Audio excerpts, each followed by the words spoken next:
I want to thank Chairman Himes and Ranking Member French Hill for allowing me to speak at this hearing. I'm subcommittee crashing at the moment, but I'm grateful because for allowing me to discuss an issue that I'm so passionate about and talk about the bad actors that can profit and evade detection through the financial services industry.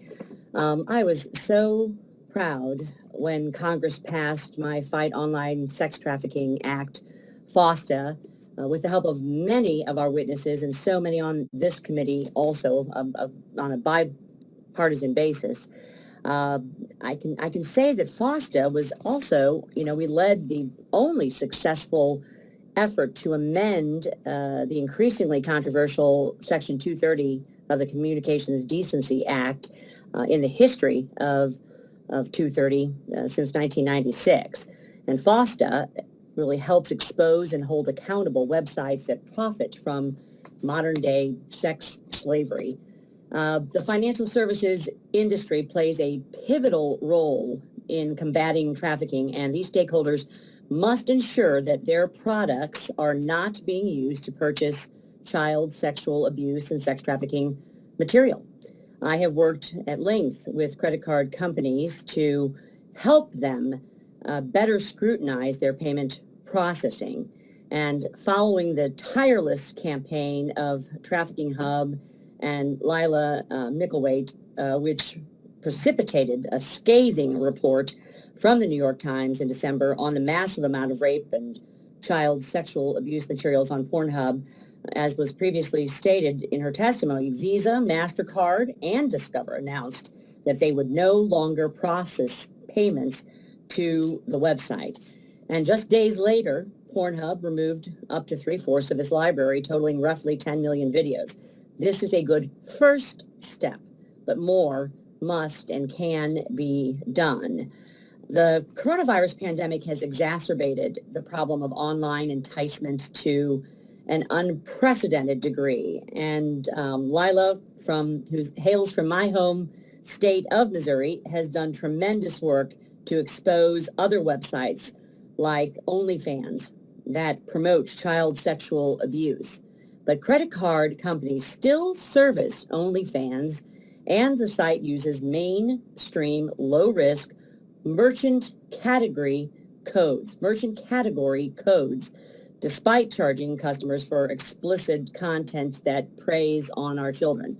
I hope that by shedding light on these bad actors today, that financial services companies will choose to better scrutinize these sites.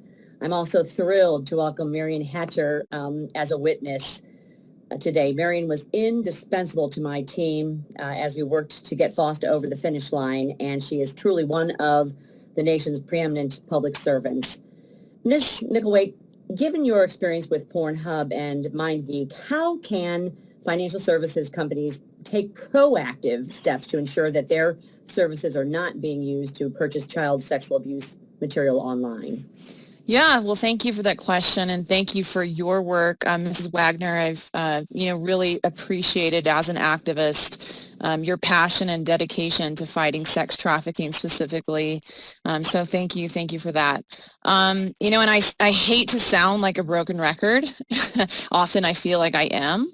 But these companies, when you're talking about sex trafficking, when we're talking about sex acts that are being uploaded online, we need accountability and oversight to the nature of those sex acts. And so credit card companies should not be allowing their services to enable transactions if these companies are not verifying that these are not children who are being trafficked and raped for profit on their site, and that these are, and consent and agreement that these are not women who are being assaulted, who are being drugged and raped, who are being trafficked for profit as well. And if I could, Ms. Micklethwait, because I'm running out of time here, sure. How does the mislabeling of merchant category codes, such as this case with OnlyFans, make it more difficult for financial services companies to monitor potential human trafficking and child sexual abuse?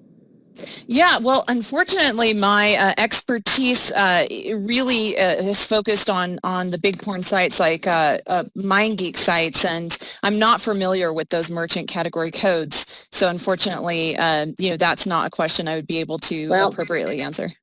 Well, my time's expired. Mr. Chairman, I want to thank you. This is so very important, and I'd like to submit the rest of my questions for the record, and also I'd like us to really look into these merchant category codes and bring it to light through our Financial Services Committee and through your subcommittee. So again, thank you for indulging me and for convening this really important hearing. I'm grateful.